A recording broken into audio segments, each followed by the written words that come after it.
નમસ્કાર દર્શક મિત્રો, ડે સ્પેશિયલમાં આપ સૌનું હાર્દિક સ્વાગત છે. આપણે આજકાલ જોઈએ છે કે ઘણા બધા આપઘાતના કિસ્સાઓ વધે છે, ઘણા બધા એવી પરિસ્થિતિમાંથી માણસ પસાર થાય છે કે જ્યાં ખરેખર એની પાસે પૈસા હોતા નથી. પૈસા શેના માટે નથી હોતા? પૈસા ધારો કે ભણવાનું હોય તો એક અલગ વસ્તુ છે, પણ ક્યાંક એને બીજા ચૂકવવાના હોય છે, બીજાને કંઈક ભ્રષ્ટાચાર રૂપે અથવા તો આપણે એને જે કંઈક કહી શકાય કે આજે બે ત્રણ કિસ્સા આવ્યા છે કે ભાઈ ફલાણો XYZ લાંચ લેતા ઝડપાયા. એટલે ભ્રષ્ટાચાર અત્યારે નાનપણથી, એટલે નાનપણથી ધ સેન્સ KG નર્સરીમાંથી બાળકો હોય ત્યાંથી શરૂ થઈને મોટા પાયા પર કોલેજમાં જાઓ, IAS IPS અને ત્યાર પછી પ્રધાનો સુધીને બધી જગ્યાએ ફેરેલો છે. અને આપણે જાણીએ છીએ કે લોકોને એમ થાય છે કે ભાઈ પૈસા આપ્યા વગર કોઈ પણ કામ થઈ શકે નહીં, ચાહે રેલવેની ટિકિટ હોય કે ચાહે કોઈ જગ્યાએ જવાનું હોય, ક્યાંય એડમિશન લેવાનું હોય. મારી સાથે રિચર્ડ મેકવાન સાહેબ જોડાયા છે. રિચર્ડ, આપનું હાર્દિક સ્વાગત છે. Richard Macwan is counsellor and psychologist. આપણે એમની સાથે વાત કરીશું ખાસ કરીને ભ્રષ્ટાચારના મુદ્દે. રિચર્ડ, ભ્રષ્ટાચારનો મુદ્દો એ આપણા માટે એક કેન્સર સમાન બની ગયો છે. What you say? પહેલો તમારો પ્રતિભાવ શું છે એના વિશે? મતલબ બહુ જ સાચી વાત તમે કરી. ભ્રષ્ટાચાર એ ખાલી આપણો પ્રશ્ન નથી, પણ સમગ્ર બધા જ દેશોનો પ્રશ્ન રહેલો છે. અને દરેક જગ્યાએ તમે જુઓ તો એનું વધતું પ્રમાણ તમે જોવા મળશે. અને એનું કારણ એ છે કે આપણને એવી ખાતરી થઈ ગઈ છે અથવા તો એવું માની લીધું છે કે ખાલી પૈસો જ એક પરમેશ્વર છે અને પૈસાની અંદર જ સર્વસ્વ મળેલું છે. અને એટલા માટે ગમે તે રીતે પોતાના કામ કરાવવામાં અથવા તો લેવામાં કે વેચવાની અંદર દરેક જગ્યાએ તમે નાની નાની વાતોની અંદર ભ્રષ્ટાચાર જોશો અને એ પ્રમાણ વધતું જાય છે. એની સાથે હું સહમત છું. સ્કૂલોમાં એમ કહેવામાં આવે છે કે ભાઈ અમે ડોનેશન લેતા નથી, એક કામ કરો 3 રૂમમાં AC નખાઈ આપો. આવી ઘટનાઓ રોજે રોજ આપણે એ કરીએ છીએ. કેમ બહુ જ ઇનિશિયલ સ્ટેજથી આ પ્રકારની ઘટનાઓ જોવા મળે છે આપણને? ત્યાં આગળ હિત વિદ્યાર્થીઓનું બી એ થાય છે, વાલી પણ તકલીફમાં આવી જાય છે, પણ એ કરવું તો પડે જ છે. રાઈટ. સ્કૂલોથી લઈને દરેક ક્ષેત્રે આ વસ્તુ થતી તમે જોઈ શકશો. અને એનું કારણ સ્કૂલોની અંદર જ્યારે આવું કહેવાનું આવે છે ત્યારે ડાયરેક્ટ પૈસા નહીં લઈને એ લોકો કાઇન્ડની અંદર પૈસા લે છે અને પોતાનું જે પાપ કહેવાય એને કેવી રીતે છાવરવું એ વસ્તુ શીખવા માટે અલગ અલગ વસ્તુ કરતા હોય છે. પણ એનાથી પૈસા જ્યારે લેવાની વાત છે ત્યારે એનાથી વિપરીત ઉદાહરણો પણ છે. મારા ફ્રેન્ડના વાઈફ એ સ્કૂલના પ્રિન્સિપાલ હતા અને પ્રિન્સિપલની પોસ્ટમાં ઘણા બધા બાળકોને જ્યારે એડમિશન લેવાનો વારો આવે ત્યારે એક મા બાપે આવીને કીધું કે જો તમે મારા દીકરાને એડમિશન આપશો તો તમારું જે ઝેરોક્સ મશીન છે એ જૂનું થઈ ગયેલું લાગે છે, હું તમને નવું લાવીને આપીશ. હવે એ બહેને જે પ્રત્યુત્તર આપ્યો એને મને બહુ ગમ્યું, જેને આપણે વાત કરવી જોઈએ. એમણે કીધું કે તમારું એડમિશન થાય કે ના થાય અને તમારો દીકરો કદાચ સ્કૂલમાં એ આખી પ્રોસેસ પતી જાય પછી તમને જો લાગે કે મારું ઝેરોક્સ મશીન ખરાબ છે અને તમારે આપવું હોય તો તમે આપજો, પહેલાં અમને અમારી પ્રોસેસ કરવા દેજો. અને ત્યાં કંઈ ને કંઈક રીતે એવા વ્યક્તિઓ પણ છે, કલિયુગ કહેવાય એની અંદર, કે જે લોકો સાચી વાત કરતા હોય છે.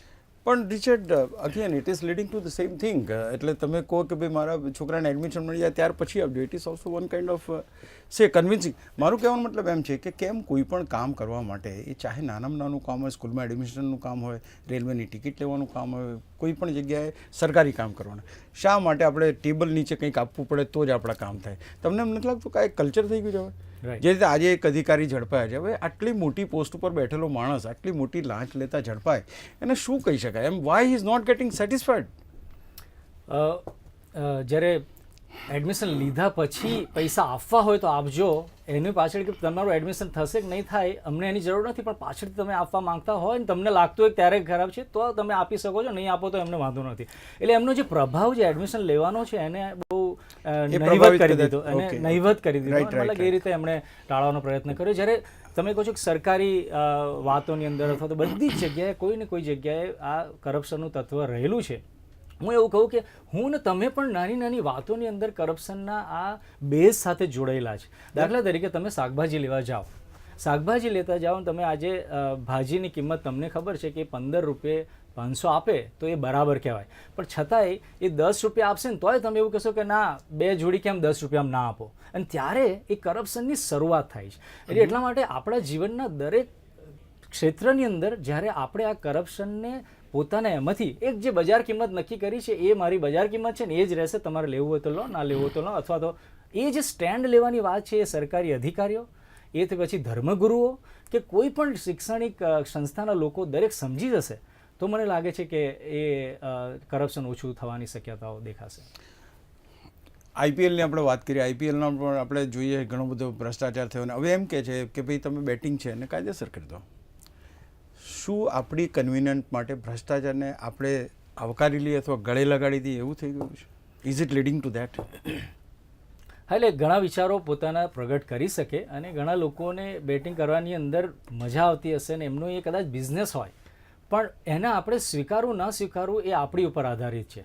એટલા માટે આવી વાતોને આપણે બહુ સ્વીકારવી ના જોઈએ. જો કે પૂર્વ પશ્ચિમના દેશોની અંદર તમે વારંવાર આવું બધું જોવા મળે છે, પણ એના પ્રત્યાઘાત પણ બહુ ખરાબ પડી રહ્યા છે. Richard, it has been told કે અમે આવી રીતના એને લીગલાઇઝ કરો તમે એમ.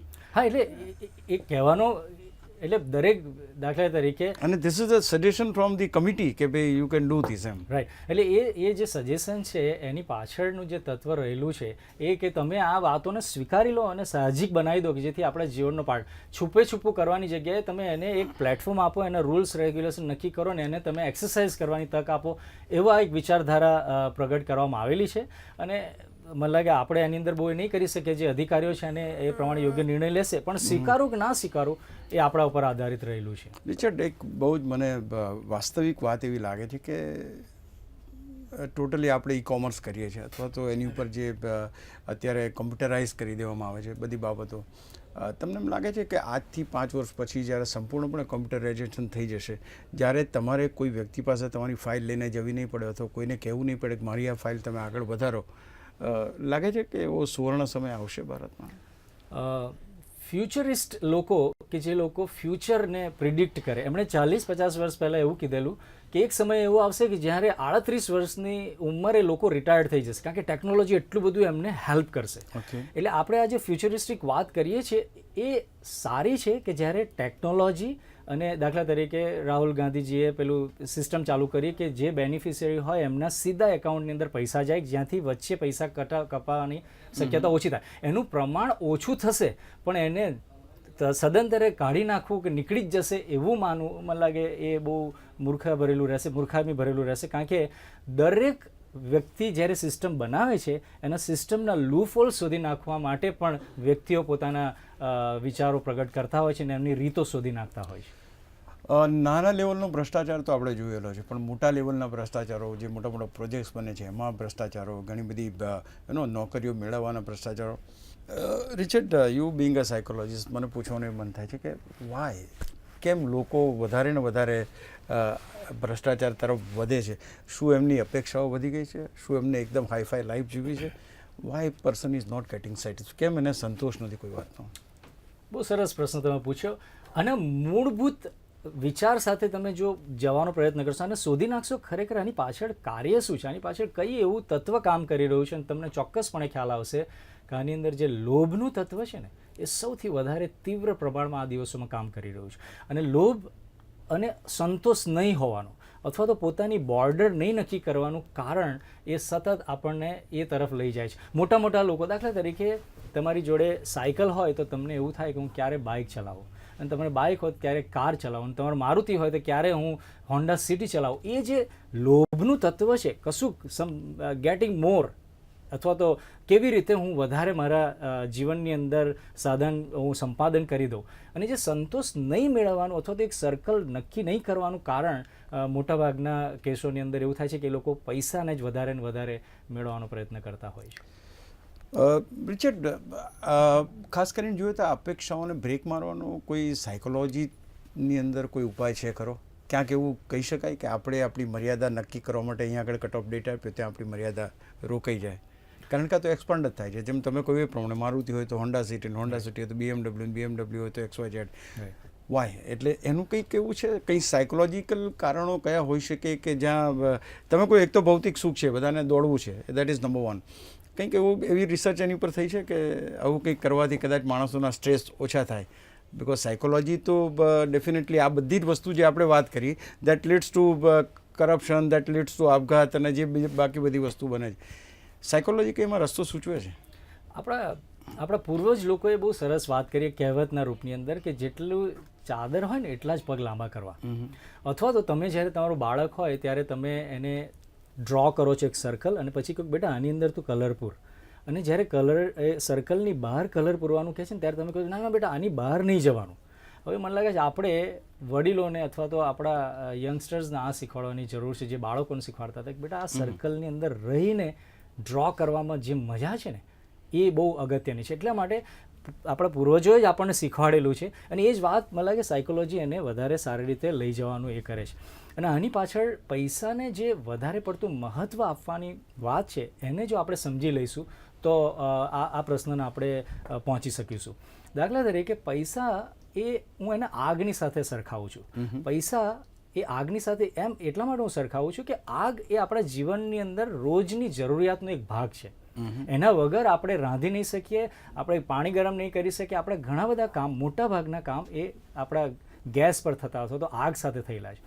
પણ હું આગને એટલું બધું મહત્ત્વ આપી દઉં કારણ કે એ ઇમ્પોર્ટન્ટ વસ્તુ છે, હું એને એટલું બધો પ્રમાણમાં લઈ લઉં તો મારું આખું ઘર બાળી નાખશે, રાઈટ. અને એટલા માટે પૈસાને જે વધારે પડતું મહત્ત્વ આપ્યું છે, દરેક વસ્તુની એની લિમિટની અંદર સારું લાગે, અને એ વસ્તુ જો વ્યક્તિગત રીતે આપણે સમજી જઈશું તો આપણા જીવનો એ ખરેખર જે કંટ્રોલવાળું, ગેસને જ્યારે ચાલુ કરવાની જરૂર હોય ત્યારે ચાલુ કરીએ, જ્યારે બંધ કરવાની જરૂર હોય ત્યારે બંધ કરીએ, એ વસ્તુ આપણે શીખી લઈશું પૈસાને હેન્ડલિંગ કરવાના. આપણા સુખોને, આપણું વર્તુળને અને આપણી ચાદરને સમજીને આપણે આગળ વધવાનો પ્રયત્ન કરીશું તો મતલબ કોઈ બહુ મોટી સાયકોલોજીની જરૂર નથી આની અંદર, કે જ્યાં આપણે પોતે જ સમજી શકીએ. That's excellent Richard. I think દરેક આ જે રિચાર્ડ એમણે સૂચવ્યું એ ખૂબ સૂચક છે, કારણ કે if you draw your limits, if you draw your circle, અને એની બહાર જો આપણે બાળકોને સલાહ આપીએ તો આપણે શા માટે જઈએ છીએ.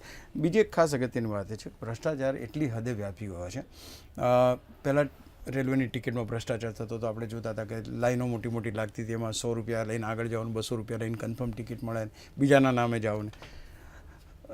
જેમ હું ટેકનોલોજીની ફરી એકવાર વાત કરું કે ટેકનોલોજી આવે પછી કદાચ એનું પ્રમાણ થોડુંક ઘટ્યું છે કે હું મારે ઘેર બેસીને ટિકિટિંગ કરાવી શકું, મારે ઘેર, તો કદાચ ટેકનોલોજી વધશે તો જે ભ્રષ્ટાચારની માત્રા છે, લોકોને અમુક આપવું પડે તમારે તો જ કામ થાય, એ ક્યાંક ને ક્યાંક ઓછું થશે. Richard, I think someone will have to keep A faith in the technology, કે નહીં?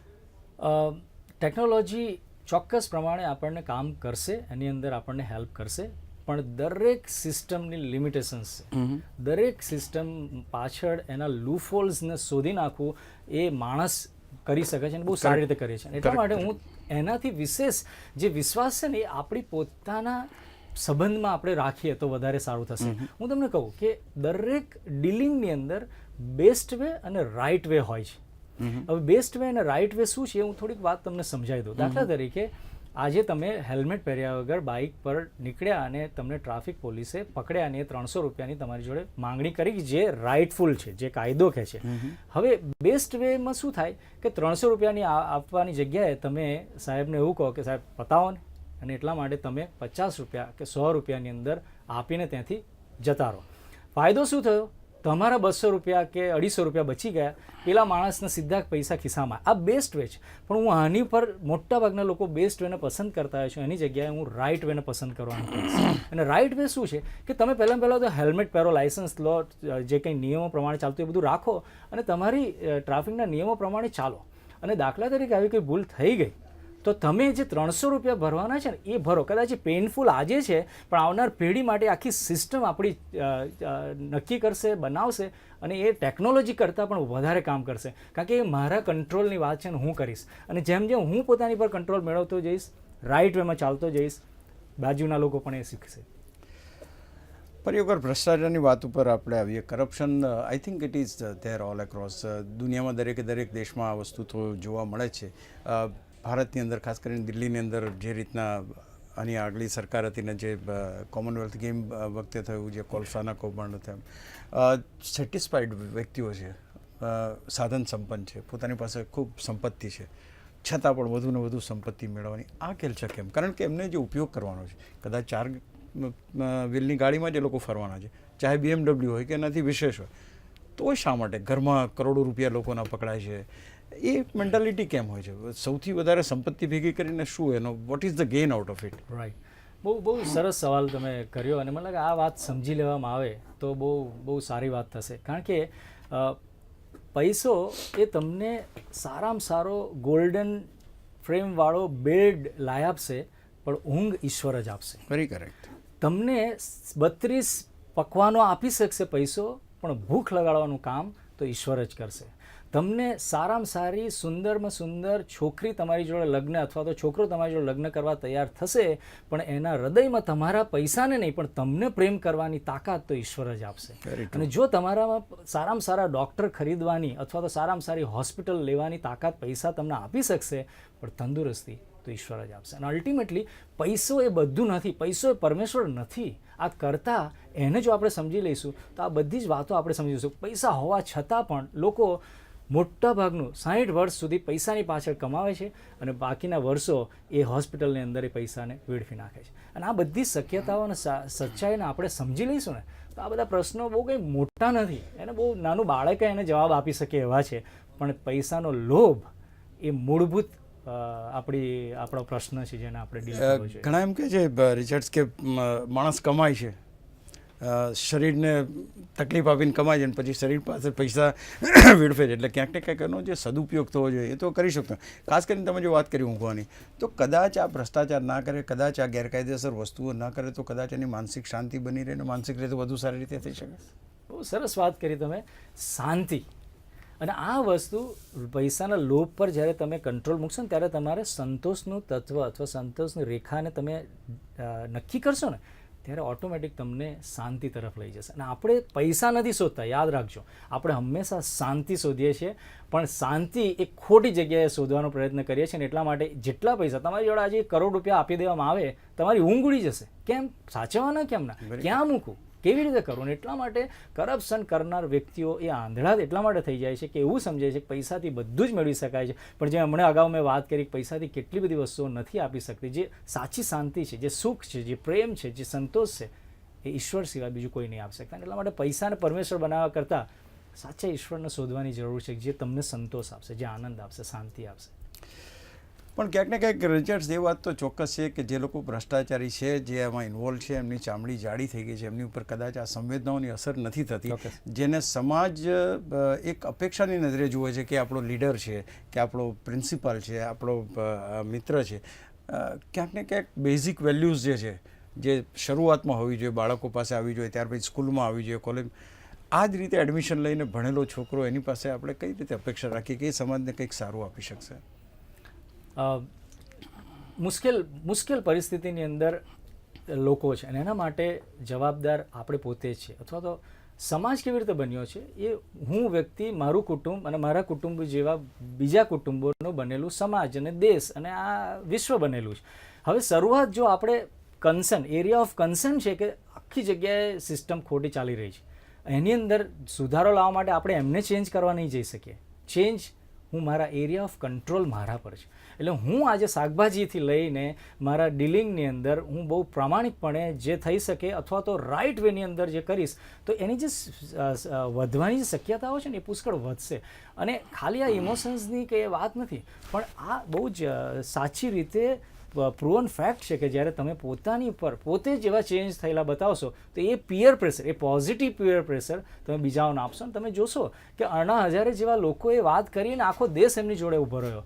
કેજરીવાલ કેમ ફરીથી સત્તા પર આવ્યા જ્યારે એમણે થોડીક ભૂલોય કરી નાખી અને છતાંય એમણે દિલ્હીની અંદર કેટલી મોટી આમ આપ્યું. અને એટલા માટે આવી વાતની જરૂર છે. લોકો એનો ટેકો આપવા તૈયાર છે, એવા લોકો નથી કે જે સાચી રીતે જીવવા માંગતા હોય. ખરેખર જોવા જાવ તો તમારી વાત બિલકુલ સાચી છે. અન્ના હજારેની તમે વાત કરીએ, આ પર્ટિક્યુલર પીરિયડની અંદર પણ એ કેટલું બધું રેલેવન્ટ બની ગયા છે અન્ના હજારે.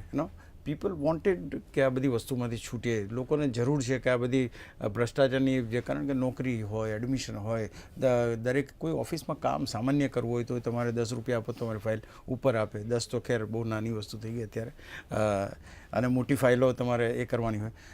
દરેક આ વસ્તુ વ્યાપી ગઈ છે. ત્યારે હું માનું છું કે અન્ના હજારે જેવી વ્યક્તિઓએ ઊભી કરેલી ઝુંબેશ એ બહુ રિલેવન્ટ બને છે. આપણે અહીં પોલિટિકલ ચર્ચા નથી કરતા, પણ ખાસ એ વાત તો ચોક્કસ છે કે હજુ પણ એવો એક વર્ગ છે કે જે માની રહ્યો છે કે ખરેખર આને નાથી શકાય છે અથવા તો કંટ્રોલ કરી શકાય. હું રિચર્ડ તમને એ પૂછવા માગીશ કે બેઝિક લેવલે, મારે શાળાકીય લેવલે અથવા તો ચાઇલ્ડહુડ લેવલે કર્બિંગ કરવું હોય અથવા તો મારે લોકોને સમજાવ્યું કે ના આ વસ્તુ ખોટી છે, શક્ય છે અત્યારે? ચોક્કસ શક્ય છે. ખાલી વાતો કરવાથી નહીં થાય.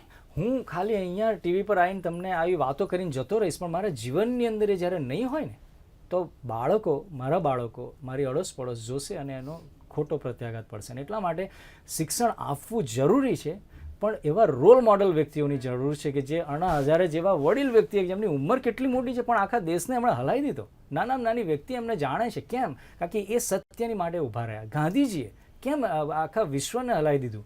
કારણ કે એમણે સત્યની વાત કરી, એમણે સત્યને પકડી રાખ્યું. અને ભલે એમના જીવનની અંદર જુઓ તમે, નિસ્વાર્થતા કેટલી બધી હતી.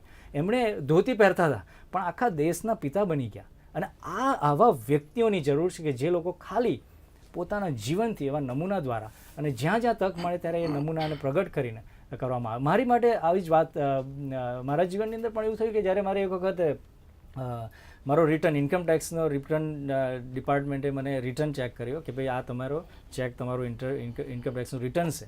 અને એમણે મારે 4,900 રૂપિયા લેવાના હતા, પણ એમણે ભૂલથી 49,000 રૂપિયાનો ચેક મોકલ્યો. હવે ઇન્કમ ટેક્સ જે મેં મૂકી દીધો હતો ને, ઇન્કમ ટેક્સ જોડે પૂરતા પૈસા હોત અને હતા જ, પણ છતાં હું ગયો અને મેં સાહેબને કીધું કે સાહેબ તમારી ભૂલ થઈ છે. તો દોસ્તો, Richard Mecon, first of all thank you very much for joining me. Thank you. દોસ્તો, ભ્રષ્ટાચાર વાપેલો તો છે જ, એમાં કોઈ શંકાનું સ્થાન નથી. પણ જો આ ભ્રષ્ટાચારમાં અન્ના હજારે જેવા વ્યક્તિ ઊભા રહીને એમ કહી શકતા હોય કે આ ભ્રષ્ટાચારને આપણે નાથી શકીએ છીએ, તમે ને હું કેમ નહીં? આપણે જો બાળપણમાં જ મોટા ડોનેશન આપીને છોકરાઓને સ્કૂલમાં એડમિશન અપાવીએ અને એ છોકરો આગળ જઈને ભ્રષ્ટાચાર વિરુદ્ધની વાત કરી શકશે? નહીં કરી શકશે. વિચારજો, વિચારવા જેવી બાબત છે. ફરી મળીએ, ત્યાં સુધી અશોક મિશ્રા રજા આપશો. નમસ્કાર.